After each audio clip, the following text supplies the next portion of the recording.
नमस्कार दोस्तों, स्वागत है आप सभी का पाथफाइंडर पर। In a very very unfortunate series of events, अरब सागर में जो साइक्लोन बिपरजॉय है उसको आईएमडी के द्वारा एक खतरनाक चक्रवाती तूफान घोषित कर दिया गया है, विच बेसिकली मींस कि अब इसको एक्सट्रीमली सिवियर साइक्लोनिक स्टॉर्म की कैटेगरी में डाल दिया गया है। इसको लेकर कई सारी खबरें सामने आ रही हैं, आप लोग यहां पे देख सकते हैं और ये लेटेस्ट अपडेट्स हैं। बताया ये जा रहा है कि Biparjoy is now going to hit Gujarat tomorrow, बल्कि ये भी बताया गया है कि एग्जैक्टली शाम को 4 से 8 के बीच में ये कभी ना कभी हिट करेगा और मुंबई को भी हाई अलर्ट पे लिया गया है। साथ ही में रेड अलर्ट को जारी किया गया है। आईएमडी के द्वारा अलग अलग तरह के अलर्ट्स जारी किए जाते हैं, जिसमें रेड अलर्ट सबसे ज्यादा भीषण अलर्ट होता है, which has been already issued Gujarat की सौराष्ट्र एरियाज के लिए, कच्छ कोस्ट के लिए इस रेड अलर्ट को जारी कर दिया गया है। इतना ही नहीं, बल्कि गुजरात के कई सारे इलाकों में जहां पर इस साइक्लोन की लैंडफॉल होने वाली है, वहां पर कुछ न्यूज अपडेट्स के अनुसार बताया जा रहा है कि 30,000 लोगों को इवैक्यूएट कर दिया गया है। कुछ बोल रहे हैं 45,000 को इवैक्यूएट कर दिया गया है। लेकिन यह बात है कि हाँ, मेजर बहुत सारे लोगों को वहां से इवैक्यूएट कर दिया गया है। एंड अगेन आप देख पाएंगे IMD issues red alert as major damage is expected in the coastal areas. तो इस साइक्लोन के बारे में, अपडेट्स के बारे में चर्चा तो हम लोग करेंगे ही करेंगे। साथ ही में 2 इंटरेस्टिंग चीजें भी आपके साथ यहां पर शेयर करने वाले हैं। वो ये है कि गुजरात में जून के महीने में जनरली साइक्लोन्स नहीं आते हैं। पिछले 60 सालों में ये मात्र तीसरा ऐसा साइक्लोन है जो कि हमें गुजरात में जून के महीने में देखने को मिला है। तो ये क्यों हुआ है, इसके बारे में चर्चा हम लोग करने वाले हैं। फाइनली ब्रीफली हम लोग बात करेंगे कि साइक्लोन बिपरजॉय का जो नाम है वो बेसिकली नाम कहां से दिया गया है और नेमिंग कैसे करी जाती है। आइए शुरू करते हैं दोस्तों मेरे साथ। मेरा नाम है अनिरुद्ध। यदि आप लोग इस लेक्चर की पीडीएफ को डाउनलोड करना चाहते हैं तो यहां पर दिए गए टेलीग्राम चैनल के माध्यम से ऐसा कर सकते हैं। हमें फॉलो करना चाहते हैं तो वो भी यहां पर जाकर के आप हमें कर सकते हैं। इसके अलावा दोस्तों बताना चाहूंगा कि हमारा जो अग्निपथ का कॉम्प्रिहेंसिव बैच है वो शुरू होने वाला है 2 दिन में मेरे द्वारा। जो आपकी फिजिकल ज्योग्राफी की संपूर्ण क्लासेस हैं वो भी इसी बैच में शुरू होने वाली हैं, जिसमें कि I will be starting with climatology and उसके बाद हम लोग ओशनोग्राफी और जियोमॉर्फोलॉजी को भी इसी पूरे बैच के अंदर कंप्लीट करवाने वाले हैं। तो अगर आपने एनरोल नहीं किया है प्लीज जल्दी से जाइए, एनरोल कर लीजिए। ध्यान रखिए you have to use the coupon code ANI UPSC और इस बैच का जो फाइनल प्राइस है that is only and only 8,000 rupees, जिसके माध्यम से आप इसमें एनरोल कर सकते हैं। हिंदी में भी अवेलेबल है वो वाला बैच, हालांकि 15 जुलाई से स्टार्ट होगा,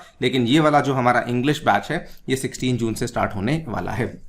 ऑल राइट, तो सबसे पहले बिपरजॉय के बारे में बातचीत कर लेते हैं। सो बेसिकली क्या हुआ है कि इसकी जो शुरुआत हुई थी ये आज नहीं हुई थी। आज से कुछ दिन पहले जब आईएमडी ने इसको पहली बार नोट किया था तब इन्होंने कहा था कि ये एक डिप्रेशन है।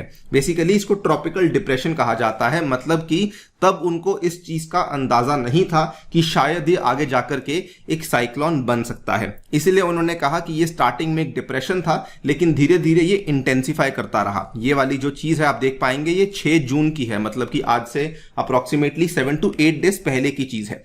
उसके बाद बल्कि क्या हुआ, जो डिप्रेशन था उसके बाद ये और ज्यादा वीकन हो चुका था, मतलब कि डिप्रेशन से भी कम कैटेगरी में आ चुका था।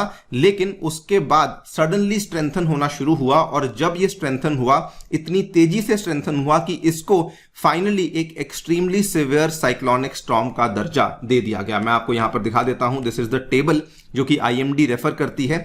सो स्टार्टिंग में this was basically a depression, जिसमें कि आप विंड स्पीड्स को देख पाएंगे। उसकी जो स्पीड होती है that is between 31 to 50 kilometre per hour. उसके बाद ब्रीफली ये वाला जो डिप्रेशन है ये और वीकन हुआ, क्योंकि साइक्लोन बनने में आपको मालूम होगा कि बहुत सारे एटमॉस्फेरिक और सरफेस कंडीशंस की रिक्वायरमेंट होती है। वो जब पूरे नहीं हुए तो ये डिप्रेशन से थोड़ा सा और वीकन हो गया। लेकिन उसके बाद जब ये कंडीशंस बनना शुरू हुए, उसके बाद क्या हुआ कि ये सडनली इसने सारी कैटेगरीज को क्रॉस किया। Deep depression, cyclonic storm, severe cyclonic storm, very severe cyclonic storm and suddenly ये एक्सट्रीमली सिवियर साइक्लोनिक स्टॉर्म वाली कैटेगरी तक जा पहुंचा, जिसमें कि आप देख सकते हैं इसकी जो विंड स्पीड है वो बताई जा रही है 166 से 220 किलोमीटर प्रति घंटे की एवरेज के बीच में। इस केस में बोला जा रहा है कि 180 से 200 किलोमीटर प्रति घंटे की एवरेज के हिसाब से बेसिकली यहां पे विंड स्पीड्स देखने को मिल रही हैं। आप लोगों ने अगर नहीं पढ़ा हुआ तो ब्रीफली बता दूं कि ट्रॉपिकल साइक्लोन्स के ओरिजिनेट होने के लिए कुछ पर्टिकुलर एटमॉस्फेरिक सरफेस कंडीशंस चाहिए होते हैं, जैसे कि ओशियानिक सरफेस गर्म होना चाहिए, कम से कम 27 डिग्री होना चाहिए। उसके बाद ITCZ वहां पे होना चाहिए, इंटर ट्रॉपिकल कन्वर्जन जोन, जिसकी वजह से विंड्स आएंगी, कन्वर्ज होकर ऊपर चली जाएंगी। कोरियोलिस फोर्स वहां पे डिफ्लेक्शन में हेल्प करता है। मॉइस्चर हाई होना चाहिए, जिसकी वजह से उस साइक्लोन में बेसिकली मॉइस्चर आएगा, तभी तो फिर आगे जाकर के बारिश होगी। And vertical wind shear minimum होना चाहिए। सो बेसिकली अगर आप देखेंगे तो साइक्लोन के केस में विंड्स इस तरीके से ऊपर को बढ़ती हैं, ऊपर से कोई प्रेशर नीचे नहीं लगना चाहिए, सो दैट ये वाली विंड्स आसानी से ऊपर को जा सकें। नाउ ये वाला जो मैंने आपको बताया कि डिप्रेशन से जब वीकन हुआ था तो असल में ऊपर से एक विंड शेयर था जो कि इसको देखने को मिल रहा था, जिसकी वजह से ये और भी वीकन हो चुका था। लेकिन फिर सडनली ये वाला विंड शेयर हट गया और ये वाला फिर साइक्लोन की जो विंड्स थी, जो ऊपर जाने वाली विंड्स थी, ये और ज्यादा स्ट्रेंथन होती रही एंड इवेंचुअली आप अब देख ही सकते हैं कि इसको एक्सट्रीमली सिवियर साइक्लोनिक स्टॉर्म का दर्जा दे दिया गया था। अच्छा, ब्रीफली आपको यह भी बताना चाहूंगा कि ये वाली जो टर्मिनोलॉजी है ना, जो ये डिप्रेशन फिर एक्सट्रीमली सिवियर साइक्लोनिक स्टॉर्म, ये हर जगह काम नहीं करती है। पूरी दुनिया भर में अगर आप देखेंगे तो अलग अलग जगहों पे हमें साइक्लोन्स देखने को मिलते हैं। फॉर एग्जांपल ये आप देख लीजिए, पैसिफिक ओशन है, ये अटलांटिक ओशन है, ये सदर्न इंडियन ओशन है, उसके बाद ये भी पैसिफिक ओशन है, ये भी पैसिफिक ओशन है, लेकिन अलग अलग जगहों पे अलग अलग नेमिंग का इस्तेमाल किया जाता है। इवन कैटेगरीज भी जो है वो भी अलग अलग होती हैं। जैसे हमारे केस में एक्सट्रीमली सिवियर साइक्लोनिक स्टॉर्म है, किसी और ओशन के केस में कुछ और नाम इस्तेमाल किया जाता है।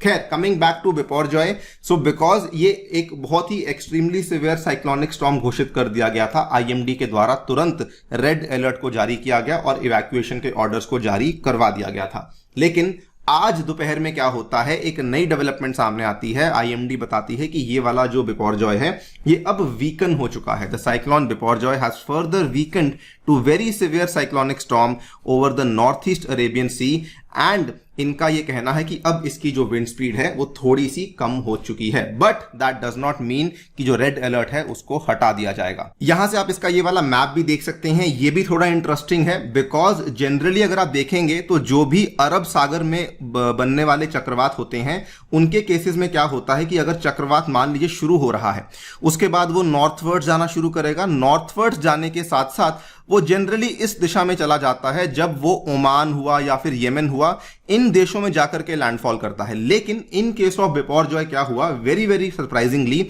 इसने बेसिकली नॉर्थ वेस्ट जाने की बजाय अपनी मूवमेंट को नॉर्थ ईस्ट कर दिया, जिसकी वजह से अब इसका जो लैंडफॉल है वो आप यहां पे देख पाएंगे इंडिया में और पाकिस्तान में। ये यहां पे कराची में भी इसका लैंडफॉल होने वाला है एंड इंडिया में ये वाले एरियाज हैं जो कि बिल्कुल आपको कोस्ट पे देखने वाले हैं, यहां पर आपको इसका काफी ज्यादा नेगेटिव इंपैक्ट देखने को मिलने वाला है। ये आप देख सकते हैं, दिस इज द प्रोग्रेशन। इस तरीके से प्रोग्रेस कर रहा था और ये सडनली यहां से इस तरीके से मूव कर गया। नॉर्मली ये इधर को जाता है और इसीलिए जो भी अरब सागर में आने वाले साइक्लोन्स होते हैं ना, वो मोस्टली आपके middle eastern countries, west Asian countries जैसे कि ओमान, उसके बाद ये येमेन वाले इलाकों में जाकर के ही हिट करते हैं। लेकिन इस केस में ऐसा नहीं हुआ है। जो IMD का अलर्ट है उसकी बात करें तो IMD के 4 यहां पे कैटेगरीज होती हैं, green, yellow, orange and red alert. पहले इन्होंने ऑरेंज अलर्ट को जारी किया था। ऑरेंज अलर्ट भी अपने आप में काफी सीरियस होता है। ये बताया जाता है कि it is a warning of extremely bad weather, potential of disruption road and rail में, इंटरप्शन ऑफ पावर सप्लाई।